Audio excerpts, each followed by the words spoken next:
Herzlich willkommen zum, inzwischen kann man sagen, schon traditionellen Handelspolitik-Update zu unserem jährlichen Webinar des Außenwirtschaftscenter Washington, das Ihnen einen Überblick über die handelspolitischen Entwicklungen im letzten Jahr und im kommenden Jahr geben soll. Mein Name ist Irene Lack-Hageneder und ich bin die Wirtschaftsdelegierte hier am Außenwirtschaftscenter Washington und ich darf Sie jetzt heute durch das heutige Webinar begleiten, zusammen mit meiner Sprecherin, der Nicole Bivens Collinson, die ich gleich auch noch näher vorstellen werde. Bevor wir ins Thema einsteigen, möchte ich noch ein paar administrative Hinweise geben. Die meistgestellte Frage, die wir bei Webinaren immer bekommen, ist, bekommen wir die PowerPoint? Und da gleich vorab, ja, Sie werden in den nächsten Tagen ein E-Mail von uns bekommen mit der PowerPoint-Präsentation unserer heutigen Sprecherin.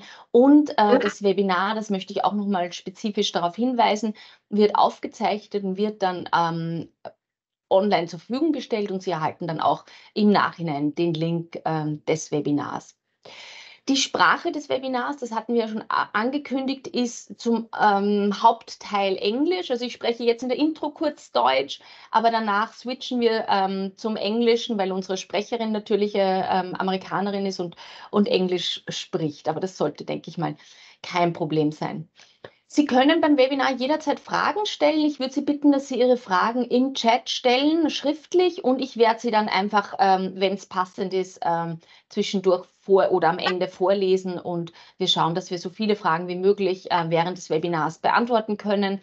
Falls nicht, dann ist unsere Sprecherin meistens sehr entgegenkommend und ist auch bereit, dann im Nachhinein des Webinars noch Fragen zu beantworten. Ja, ich glaube, dann können wir auch gleich in medias res gehen. And I will now switch to English so that Nicole can also understand my short introduction and that she will also know what I'm speaking about. So, Nicole, thank you very much for being with us. This year will be a very exciting or very suspenseful year. I mean, it's been all over the news at the beginning of the year. It's going to be a very big election year, 2024. There are many important elections all around the globe. In German, we call it a Superwahljahr. Just to name but a few, there'll be elections in India. We're going to have elections in Austria. This is an Austrian webinar. In June, we're going to have elections for the EU Parliament. And last but not least, of course, very important, there's going to be elections in the US this fall. So there's going to be a lot happening, a lot of movement and a lot of speculations about what might happen or not happen. Now, obviously, this is not a politics webinar. Let's get this clear, but this is a webinar about trade policy. And obviously, politics and the outcome of the elections, and especially this year's US election, determines strongly the course of trade policy of the biggest economy in the world. So we do want to and have to talk about politics a little bit. So this is going to be a small spoiler alert. At the end of the webinar, we're also going to look at the elections, because this is also a question that we get a lot whenever we have Austrian delegations coming. People are very interested to find out what is going to happen potentially in the fall. But let's start off with some more traditional trade topics, I would say. And that's why now I would like to introduce today's speaker a little bit in more detail. Nicole Bivens Collinson, she works for Sandler, Travis, and Rosenberg in Washington, D.C. And I'm so glad that she's our speaker once again. It's been like a tradition that she's our speaker in this webinar, and I'm very glad, because she's just a very highly competent and also very experienced subject matter expert on trade policy.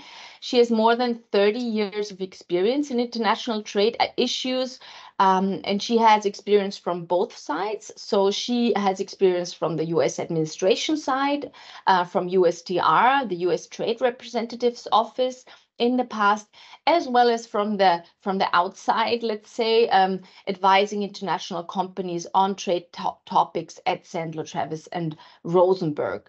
So without further ado, I think I would like to hand over to Nicole and ask my very first question to get you started. I mean, one of the topics that has been and will in the future be always top of the list in trade policy and in general in the US, that is tariffs on the one hand and China on the other hand. And those two are very strongly connected. So, Nicole, I would like to ask you if you could dive into those two topics a little bit and elaborate a little bit. What's new on the Section 301 China tariffs? Maybe you can also briefly explain what is that even? What's new on the steel and aluminum tariffs? That topic has still not been resolved, unfortunately. There's been a little bit of movement prolongation, but it's not been resolved indefinitely. So, Nicole, could you tell us a little bit more on that? And thank you so much for being with us. Sure. Thank you so much. I always enjoy doing these presentations with you, Irene. I think it's a great opportunity, and I loved sharing information about what's going on here. So, with respect to your question on the China and tariffs, one of the provisions that the United States took is pursuant to what we call Section 301. It's a specific provision of the Trade Act of 1974. Now, what this does is it allows, generally, the authority and governance of tariffs is by our Constitution within the cover or responsibility of Congress. But sometimes Congress gives authority to the president to take action. This is one instance where Congress gave authority to the president to take action if he felt or she felt that there was a reason that tariffs needed to be applied or quotas or some other measures needed to be taken because other countries were violating either our agreements or they were engaging in acts that were unfair, unjustifiable, unreasonable, and were burdening U.S. commerce. So we call that a Section 301 tariff or 301 action. There's a process. You have to have an investigation. There have to be hearings. You have to request consultations with the other party. If you can't reach any type of amicable solution, then the U.S. has the opportunity to take action. Now, sometimes we have these investigations and the president will determine, I'm not going to put tariffs in place or I'm not going to put quotas in place. I'm going to provide, for example, additional funding for the U.S. domestic industry, or I'm going to provide additional training or something. So it can go both ways. But what we had was under the Trump administration, there was accusations of unfair, unreasonable policies being taken by the Chinese with respect to intellectual property rights, trade secrets theft, and predatory practices. And so the result was that the determination that it was justified to apply tariffs. And so tariffs were put in place. Fast forward now 7 years, and we're in a situation where there's several things that are going on with the 301 tariffs. So first off, there's a big lawsuit that's pending right now that has thousands, I think nearly 7,000 or more plaintiffs who are accusing the U.S. government of exceeding that authority that's allowed under Section 301. So what they've said is the president has some authority to take action, but they're accusing the prior president, former President Trump, of exceeding that authority, and therefore they want to get back some of the money they've had to pay on some of these products. So that court case is pending. We might see something midsummer, late summer to see if there's some action. If it happens, there will be huge refunds to U.S. importers and companies. If it holds the way it is, I mean, their initial ruling was that the president was justified, and this is the appeal. So if it holds that the president was justified in taking the action, then no one will get a refund. We'll have to wait and see. The other thing that's pending right now is a 4-year review. Under the law, the Section 301 of the 74 Trade Act, if the tariffs remain in place for 4 years or more, there has to be what we call a mandatory review of necessity. Are these tariffs still necessary? Did the tariffs have the desired effect? Did they impact or change the action that you were seeking to change? So that review has been going on since I believe it was March of 2022, and we are still under review.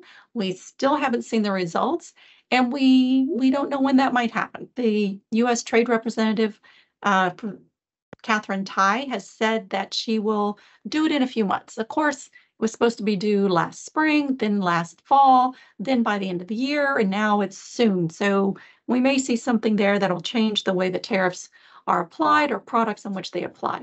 There's also certain exclusions that have been granted. Those are on various products. Many of them are COVID related. For example, there's an exclusion on the antibacterial, the machines when you walk up and you put your hand under it and it squirts the antibacterial juice in your hand. That machine, for example, has an exclusion. And the reason had been it was excluded from these tariffs is because we needed them. We needed them in the United States for, sanitary reasons, for helping to address the spread of germs. But those are going to expire at the end of March. And so there's a question, will they be extended throughout the rest of this year? It's very possible. And then the fourth thing that's happening is there may be legislation that's passed which will mandate that there be an exclusion process. I mentioned these exclusions right now. There's about 400 of them that still exist. At one point in time, there were thousands of exclusions. Those have all expired. There's just about 400 left. But there's nothing in the law that says you have to have that exclusion process. So that may happen. When that happens, of course, that then allows those goods coming in from China to not have to pay the duties. I mean, from a competitive standpoint, as an Austrian manufacturer and exporter to the United States, it's in your interest, obviously, that there remain these tariffs on Chinese products, because then your goods are more competitive in the market. So it's something to watch to see, how is this going to impact me? Is the lawsuit going to be successful and tariffs be removed on the majority of the products? Because this addresses all the products that are under what we call List 3 and List 4A. That's a huge swath of products. If those tariffs are removed, then your ability to compete with the goods made in China decreases. If under the 4-year review, certain products are removed, that could impact your product. However, it could also result that some tariffs are increased, right? There is speculation that the review may result in increased tariffs on electronic vehicle or electric batteries for EVs or other products, which, if you're making them, makes you more competitive. So be watching that. The current exclusions, if, for example, let's say you make the machines in Austria that also distribute the hand sanitizer, then if that exclusion is removed, the Chinese product is now going to increase by about 25%, which means you would then become more competitive. And then if there is legislation to mandate exclusion, that means that if you are producing something on which tariffs currently apply, but an exclusion is requested, then you need to be aware of that from a competitive sense. So that kind of gives you an idea of how what's going on these tariffs impacts so many manufacturers. And another thing that really, you talked about, Irene, China, some of the other things that are really, people are really looking at right now with respect to China and potentially taking action, which could impact some of your producers and exporters, is what we call the de minimis provision, or 321. So in Section 321 of the Tariff Act of 1930, there's a provision which allows certain goods up to a certain value to be entered without having to go through all of the process, without having to enter data, without having to pay any duties or tariffs or fees, without having to do any inspections. And the reason is because those are considered nuisance tariffs, or I'm sorry, let me get rid of this.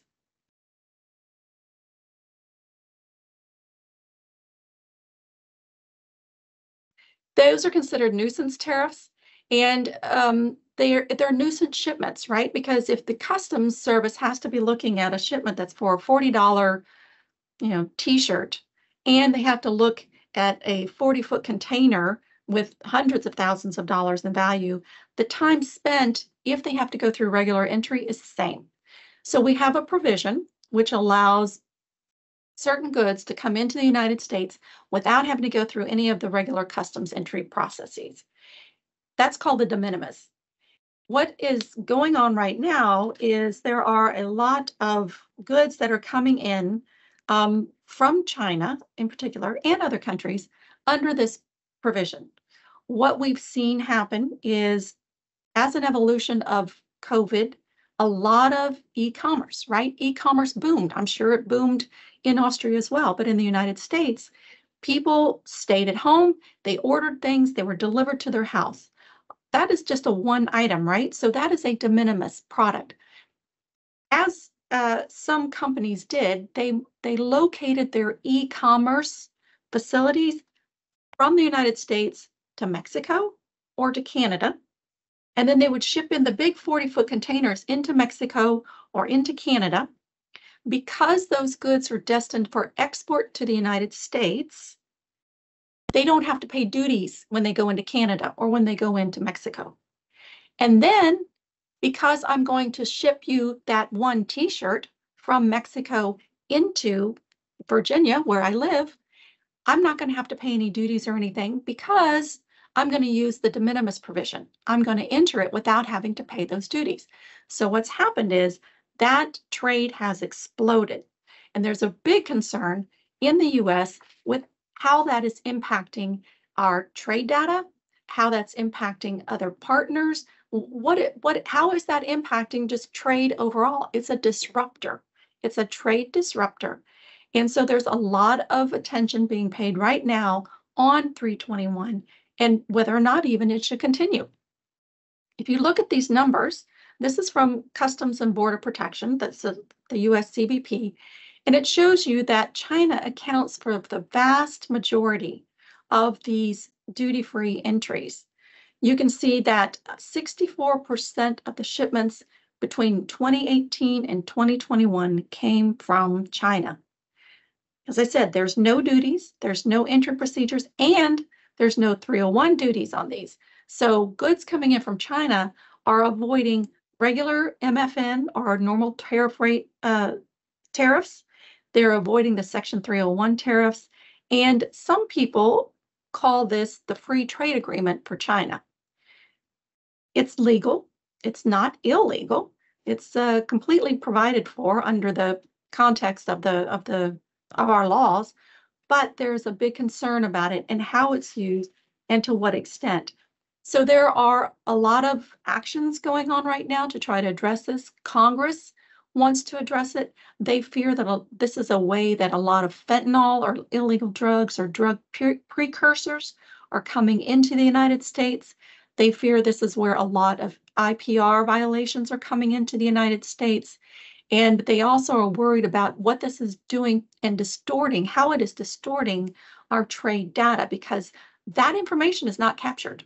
We don't have any idea what is coming in. We know a lot of shipments, but we don't know what's in them. You know, I said there's no entry information.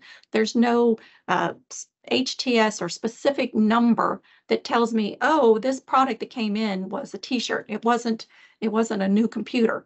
That information is missing. So we have no idea what's coming in. It's become a huge problem. Just today, I learned this morning that, a letter was sent from 2 senators to President Biden, basically asking him to shut down the de minimis provision. Now, that may impact some of your companies, some of your exporters, some of your micro enterprises may be set up to take advantage of this provision. But there's a lot of effort.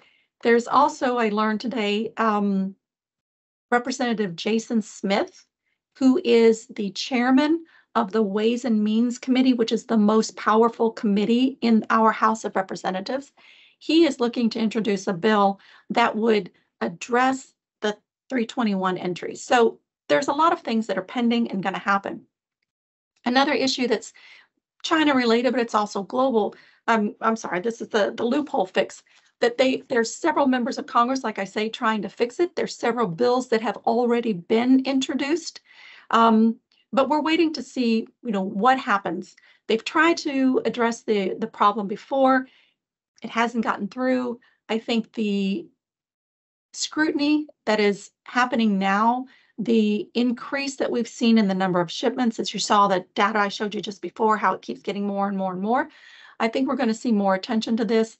In addition, the Select Committee on the Chinese Communist Party, or the CCP, they issued a report in December of 2023. That report has about, I don't know, 50 or 60 recommendations for actions to be taken. And one of the actions they recommend to take is to try to shut down or shrink this provision. So basically to keep China out. Now, what's going to be important is how they try to shut down that provision as to how it would impact your exports as well. Now, another thing that is related to China, but it's also global, is the Section 232, or the steel and aluminum tariffs. Again, Section 232 is a provision of our law in which Congress gave authority to the president. Again, it said here, President, you can take action in the form of tariffs or other measures in this instance, if you find that there's certain disruptors. And so what happened was, again, under the former President Trump administration, they initiated an investigation into the steel and aluminum industry. The report that came out said, yes, we need to do something to address the imports. And it's global overproduction of steel. You guys are aware of it as well as people in the United States. And so they decided to take tariff action and impose tariffs on steel of 25% and tariffs on aluminum of 10%. Now, for the EU, there was an agreement between the United States and the EU to not subject all of your exports of aluminum and steel to these tariffs, and provide what we call a TRQ, or a tariff rate quota, which means up to this limit, you get those in without having to pay the additional duty. But once you exceed that limit, you're going to have to pay the additional duty. So an agreement was reached between the US and the EU to establish tariff rate quotas for specific items and for specific countries. So Austria has certain items. There's a designation, what we call a harmonized tariff schedule number that's given to every product that comes into our country, every product that comes into your country.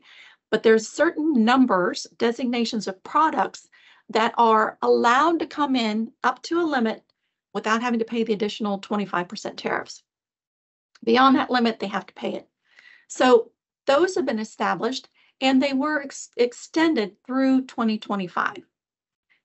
We don't know, what's going to happen after that. There are still negotiations.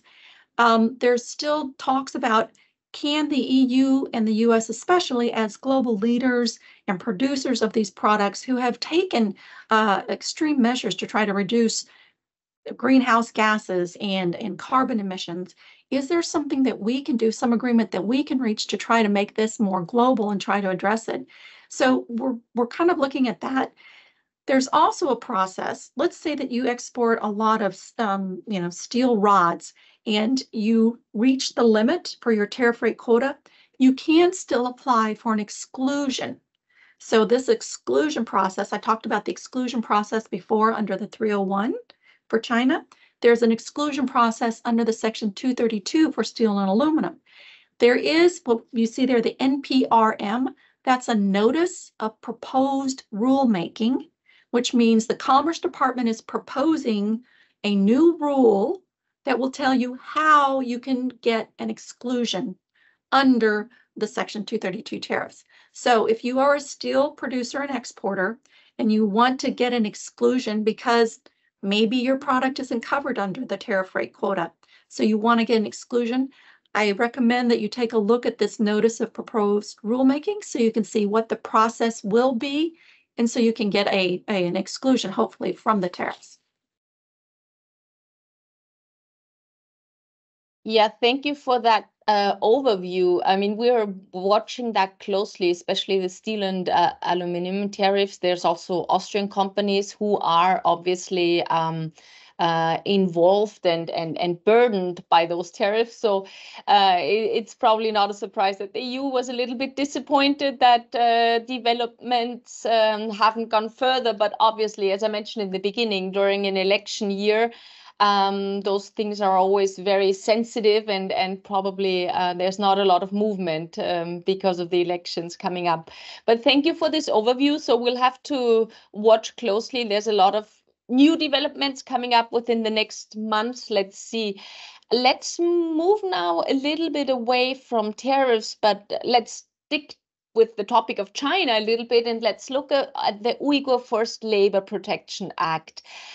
Could you maybe explain, because I'm not sure if the Austrian audience is so much aware of what this is and what this means for international companies, and maybe you could elaborate on that a little bit. How is the US implementing it, and what does it mean for Austrian companies? Sure. So the UFLPA, which is the Uyghur Forced Labor Protection Act, was passed by Congress. And what that said is, and I'm sure Europe is very familiar with all of this as well, is that there is a lot of concern about how China is treating the Uyghur population and other minorities that live in the Xinjiang province of China. And the Xinjiang province is huge. I mean, I always describe it as it's the size of 4 Californias.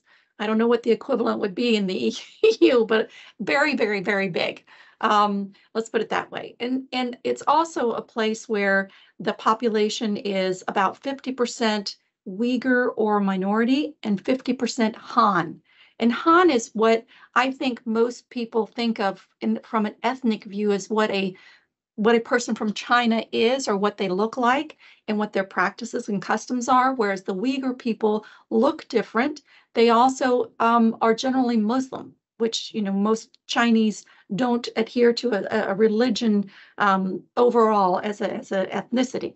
So what has happened there is that the Chinese people the Chinese government, not the people, the Chinese government has instituted a program to try to, everything that we've seen is to convert the Uyghur people to be more Chinese, if you will, trying to put them into working situations, denying them the right. As some of you may know, the Muslim population, part of their religion is prayer 4 or 5 times a day. They have certain practices, customs, food practices, and the Chinese people are basically, Chinese party, I'm sorry, I don't mean people, Chinese party, the CCP is trying to take that away from them because they want them to adhere to the Chinese system. They want them to recognize the CCP as the leader and Xi Jinping as the leader. And so they've created these detention camps and forced labor working facilities. So there is a lot of pressure. The US has put in place. I know that the EU is putting in different measures. Different states within the EU have their own enforcement of the Uyghur forced labor, trying to prevent any goods coming into the country that are made in whole or in part with forced labor goods. And that's what this law does. So Congress is really putting the pressure on the US Customs and Border Protection to enforce this and keep goods out of the country that are made or suspected to be made with forced labor. And for some reason, I'm disappointed my chart is not showing up here fully, but it gives you an idea of some of the impact that we've seen from the goods coming in so far.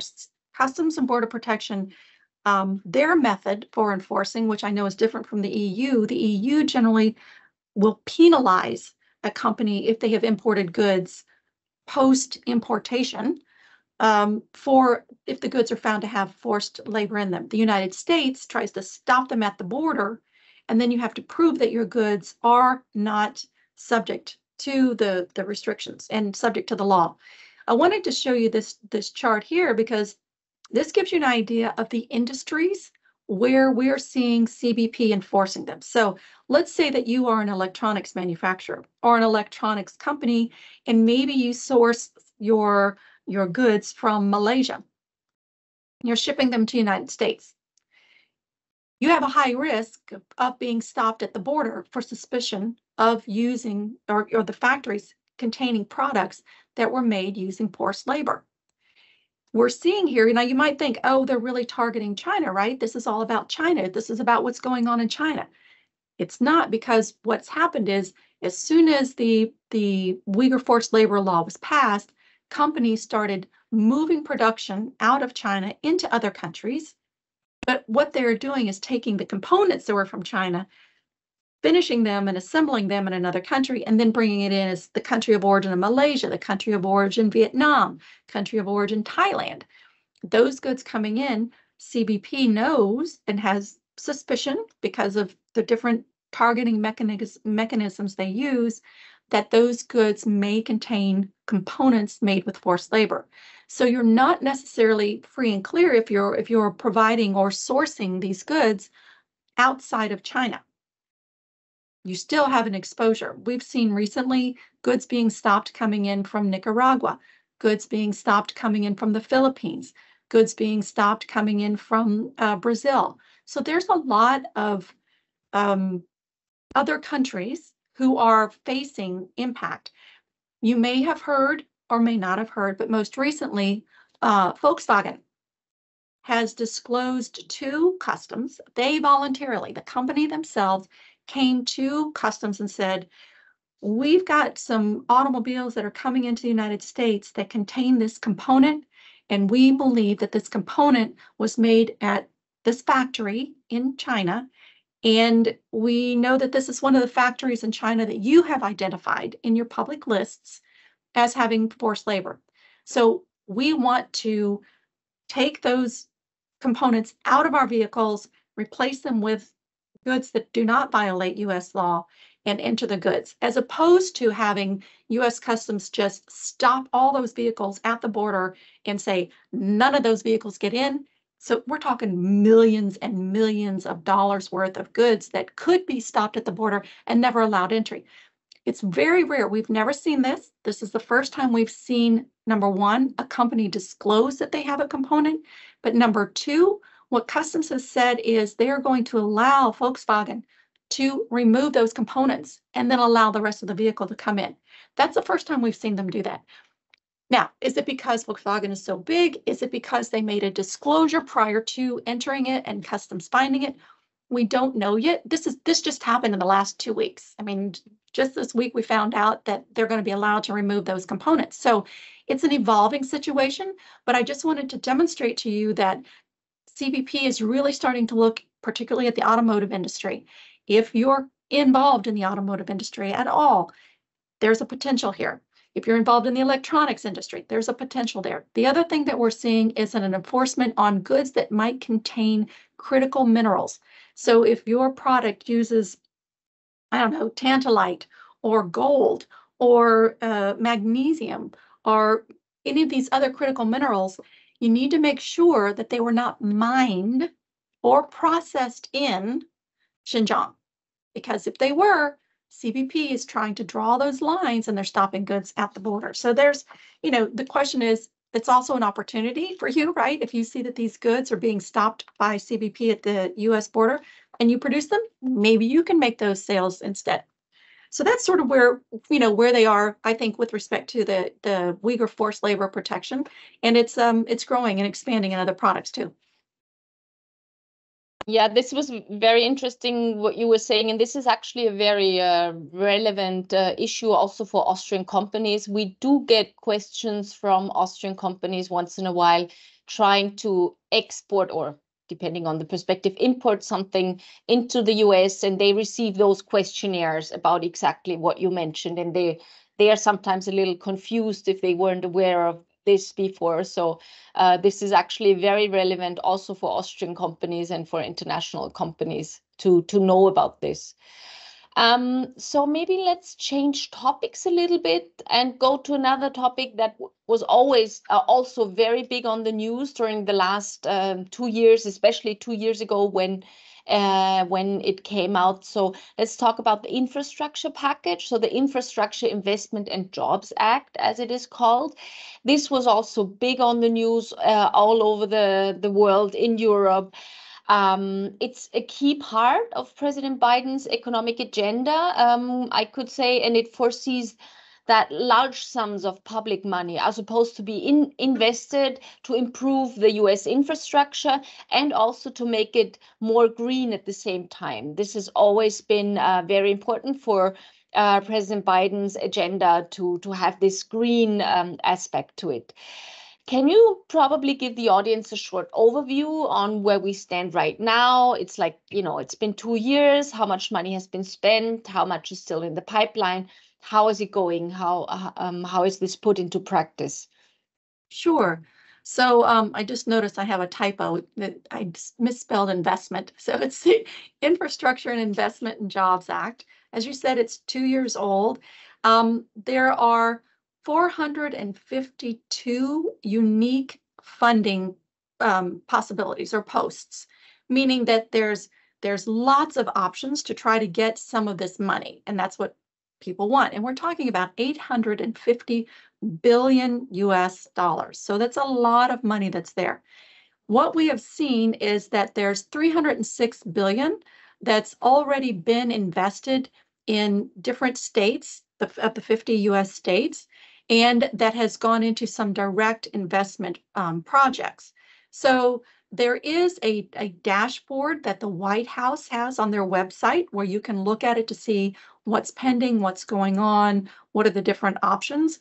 But the Brookings Institute put together this really, I think, useful chart that gives you some idea of the different areas where there's being funding, what's already been allocated, what is right now being put out for bid or is in the competitive bid process, and how much money is left over. So you can see in the transportation sector that 221 so far has, and this is through November of last year. So it's about 3 months old, so it's changed a little bit, but there's still 2/3 of the money is still available. If you look at the energy sector, there are still a lot of options and opportunities for getting additional funding. The water sector has almost half, a little more than half. The broadband, you can see that one was quickly gobbled up, if you will, or quickly consumed by some of the companies, and there's only a little bit that remains to be distributed. With respect to watersheds and the coastlines, how do we address some of the rising water levels? How do we deal with some of the areas where we've got drought in the United States? There's still about 2/3 of that that's available. And then for other environmental programs, there is a lot of money that's still available. So, I know a lot of the Austrian companies are very advanced in some of these areas and in the engineering or in some of these environmental programs. So there is a good bit of money that's still out there. You can go, like I say, I point you to the Investing in America for the White House on this dashboard, but also the different agencies. So the Department of Transportation has a website that you can go to look at to see, where might the opportunities be? Where is something going to be bid? Energy Department, the water, broadband, all of these, the water would be probably in EPA. The environmental programs would be under the EPA. The watersheds and coastlines, that's probably going to be within the Department of Interior. But, they're kind of spaced out in different places. So I would recommend that, if you're interested, if you're in any of these areas, there is still funding. It is still available. They are out for competitive bids. Because of the trade relationship between the US and the EU companies are given the same weight and ability to bid on these contracts. So there is the opportunity for some funding potentially. Yeah, thank you so much for this overview. I mean, for me, I know it's not easy for Austrian companies to do business in the US, especially if it's public procurement. It takes quite an effort, but I always say, the amounts of money that are available are just mind-blowing for Austrian standards. So I always say to companies or in general, if only a very small portion of that cake will go to our companies, this is already a lot, because you can see on the chart on the slides the amounts of money that are available. It's just mind-blowing to me always. Yeah. And they're billions. So It's not millions, it's billions. I know, it's amazing. So let's change topic a little bit and go to what I mentioned in the beginning. Let's talk about elections, because I mean, whenever we have delegations or presentations, people always ask about what's going to happen with the elections. What's your perspective? Again, this is not a politics webinar. This is about trade policy. But again, it's going to be influenced by who's going to be president. So maybe we would love to hear your US perspective of, what do you think is going to happen? What are the possibilities? Maybe you can elaborate a little bit on that, because I think people would be very interested in hearing it. Right. So I'm gonna slowly get to that. One of the things, that I'm finding in my practice. So I've been doing this for almost 40 years. And when I took my studies, I wasn't really following what I call geopolitics or national issues. It was really focused on what's happening on trade. And after World War II, that's really whenever the policies that countries took towards each other separated into one being, let's focus on, we can continue business and we can still work together even if we have policy or political disagreements. And because of World War II, that's really when we saw that schism happen and tried to make that dividing line. Part of the thinking was if countries and people work together, they're going to be less likely to fight, right? So the idea was, let's try to separate our trade and economies from what's going on from a governmental perspective or policy perspective.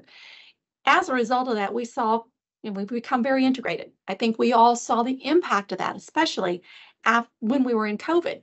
When COVID hit, your factory lines may have shut down. COVID may not have even been the first case happen in your country, but your production lines are being shut down because your suppliers of the inputs were closing factories, keeping people at home so that you couldn't even get the parts to make what you needed to. So everyone was impacted. Then we saw trying to unwind that backlog. Once the countries all started opening back up, it was still a huge problem. So we have become so integrated in our economies that what happens around the world impacts us immediately. And it's no longer about chasing whatever is the best price or the cheapest amount that I can produce something. You've got to start looking at other factors. And I can tell you that in my work with global companies, they're no longer looking at, oh, I can make this more cheaply in China, or I can make it more cheaply in Nicaragua. They're looking at it and they're saying, well, we've got these problems in China. We've got the issue with respect to, we don't know how the US and China are going to work. There seems to be this decoupling going on between the two nations. What does that mean? I don't want to put my risks there. There's these additional, Uyghur forced labor laws. There's the Section 301 tariffs. All of these things I need to start looking at. So there's new factors that the C-suite of executives in corporations are starting to examine. Some of those critically are geopolitics. We saw this, for example, whenever Russia invaded Ukraine. You all felt it more and more immediately than we did in the United States with respect to food and with respect to energy because of the oil supply that was coming through the country. So these are real issues that immediately impact you, your ability to produce, your ability to import, and your ability to export. The other thing that Irene mentioned, of course, is elections. Elections are incredibly important. We saw what happened with respect to an election in Britain that resulted in Brexit. That was, the election led to the party that got in power with the withdrawal of the United Kingdom from the European Union. We've seen, for example, an election in the Netherlands where the person who's been elected has talked about Nexit, which would be the Netherlands leaving the European Union. Now, I don't know that there's enough power to do that, but I can tell you there's a lot of large corporations who shifted their operations from the UK to the Netherlands after the UK left. And I think they'd be really upset if the Netherlands then withdrew from the European Union. But you have other elections that are going on. For example, on this part of the world, in El Salvador, you just had the constitution which forbids the president from running in consecutive terms, but you have President Bukele, who had stepped away from his office as president for 6 months before the election and then got reelected. And the policies that he has put in place have been really impactful on production. He went from a dollarized economy to using the cryptocurrency, which collapsed, which caused a huge impact on the country, on the people. So we're starting to really look at elections to see who is going to be elected, who's running, how are they leading. But it's not just, who is at the top, but how is the party? How are the parties going? What is that, the general tenor? And then, of course, there's climate. That's another thing that people are starting to look at. You've got droughts that are hitting certain regions. You have increased rains that may be causing huge floods. Let's say that you rely on certain inputs coming from Bangladesh. And yeah, they've always had monsoons, but now they're having them more frequently, more severe, shutting down your supply chains. All of these factors are starting to impact it. And so what I'm seeing is a lot of the executives in the chief suite of the corporations really starting to examine this. And of course, the biggest one is what's happening in the United States. And as you are probably aware, it's most likely, I would say probably 99.9% sure that our two candidates are going to be basically both, these elder statesmen, President Trump and former President Trump and current President Biden are going to be the two candidates. It's interesting that Nikki Haley is continuing her bid for trying to get the Republican nomination. And, on Tuesday next week is when we have a big day when a lot of the different states will decide who is going to be the Republican nominee. So she's kind of waiting to see what happens there. And I think part of it is a strategy for if something happens, maybe through the court system to former President Trump, because as you may or may not be aware, he is under indictment, 91 different counts for indictment for violations of US law. And if he is indicted for any of those and is supposed to go to prison, then what are we going to do? I think she's trying to see if she can be that person who might replace him in that instance. And if nothing else, I think she's laying the groundwork for 2028 when she will likely run for president again. But there is a potential, as I said, for different candidates. If something were to happen to former President Trump's nomination and to derail it, like I say, he's convicted of some of these crimes, then he would not be able to run for presidency. Nikki Haley is hoping maybe that happens. There are, some folks who are speculating that President Biden could potentially, maybe in May or June of this year, due to health reasons, have to withdraw his candidacy. And if that happens, then the Democratic Convention, which is a big convention of all the Democrats who get together, and normally they would get together and say, oh, yes, we all approve of President Biden being our nominee. But if they get to a situation where he's withdrawn, they're then going to have to come up with a nominee. And it's not necessarily going to be Kamala Harris as the vice president. They could choose someone else. They could choose Gretchen Whitmer, who's the governor of Michigan. They could choose Gavin Newsom, the governor of California. They could choose Kamala Harris. It's not guaranteed who it could be, but there is some speculation that, given the age of the President Biden, although he's only about 2.5 years older than former President Trump, that something could happen. And, maybe we do see a new candidate emerge. Now, what would that mean for trade? Now, for your perspective, is this something that, depending on which candidate wins in November, is it going to impact what's happened right now? Is it going to impact the current situation? Now, I think if we have a second Biden presidency, we might see, keep that a big maybe a pivot to more trade agreements. And the reason I say that is because we saw this, I've seen it 3 times now, but what we've seen is that many times the Democrats will put the brakes on trade agreements, particularly the first 4 years that they're in the presidency. The second 4 years, they'll start, and the reason is because they want to focus on domestic issues. They want to deal with workers and unions and try to deal with the U.S. economy first. And then they pivot to be more open to trade. We saw that specifically under former President Obama. Under former President Clinton, he didn't wait till the end of his first term, but for the first 2 years, he did nothing on trade. So we might see that.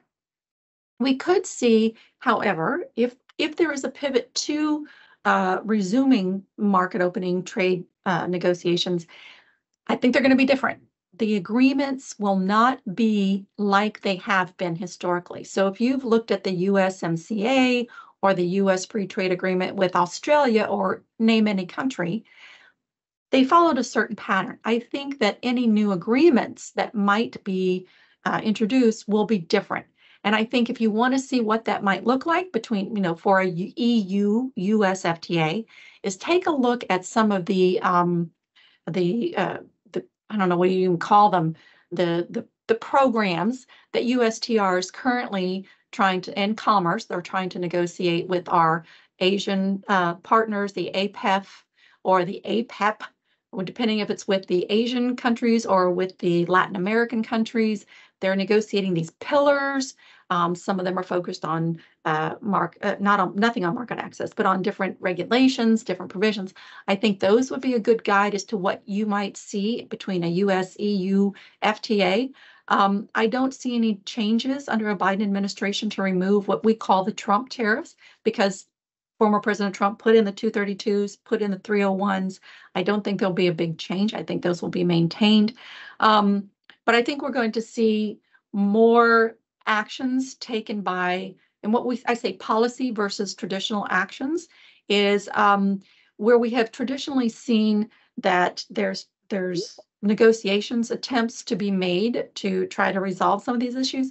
I think that the Biden administration will just enact different policy measures, and they will try to make things happen themselves, particularly if we have a divided Congress.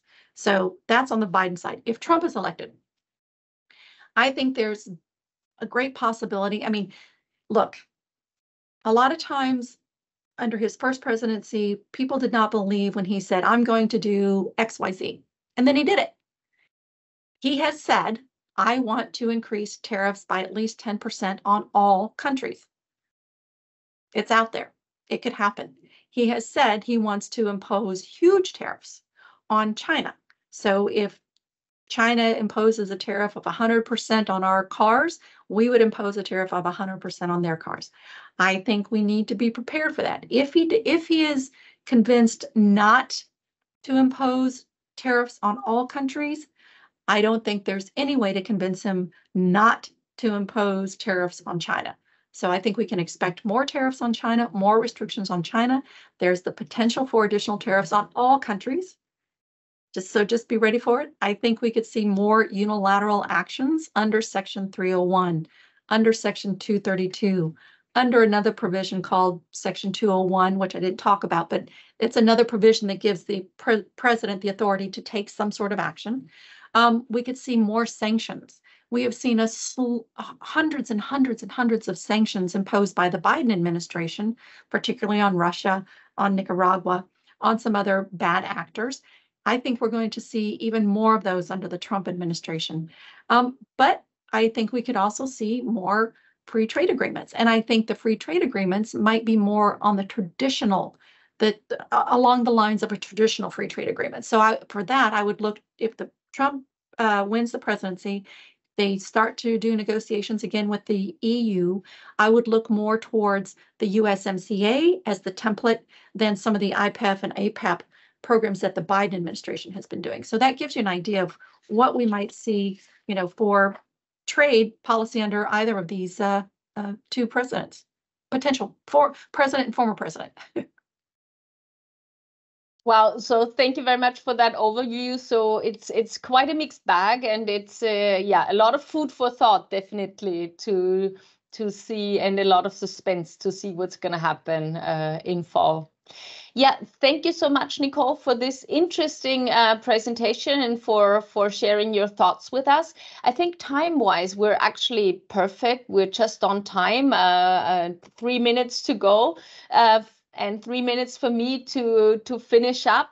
So before we say goodbye, let me briefly switch to German and give some final remarks for our Austrian audience.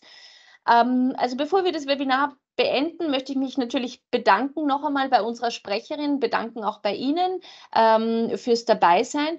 Und dann habe ich noch ein paar Hinweise in eigener Sache. Falls Sie die Austria Connect schon kennen, möchte ich schon eine Ankündigung machen. Die Austria Connect ist eine Konferenz österreichischer Niederlassungen in den USA. Also die gibt es in aller Welt, aber wir organisieren sie natürlich für österreichische Niederlassungen und auch sonst österreichische Unternehmen mit Interesse an den USA, die dieses Jahr am 25. Oktober in Chicago stattfinden wird. Dann möchte ich noch darauf hinweisen, wir organisieren, das Außenwirtschaftscenter Washington organisiert ja immer am Anfang, also im Frühling und im Herbst einmal einen Online-Workshop für US-Exportkontrollrecht, im Frühling für Anfänger und im Herbst jeweils für Fortgeschrittene. Der Frühlingsworkshop, der ist bereits ausgebucht, aber für den fortgeschrittenen Workshop im Herbst haben wir noch Plätze. Also wenn Sie Interesse daran haben, können Sie sich gerne an uns wenden, schon einmal und Interesse bei uns vormerken. Dann last but not least möchte ich noch darauf hinweisen, dass am 18.06. wieder der österreichische Exporttag stattfindet. Das ist ja unsere große Konferenz und die größte Konferenz für die österreichische Export-Community in Österreich, in Wien. Und im Rahmen dieses Exporttags findet übrigens auch ein Workshop zum EU-Sanktionsrecht statt, zu dem ich Sie auch ganz herzlich einladen möchte.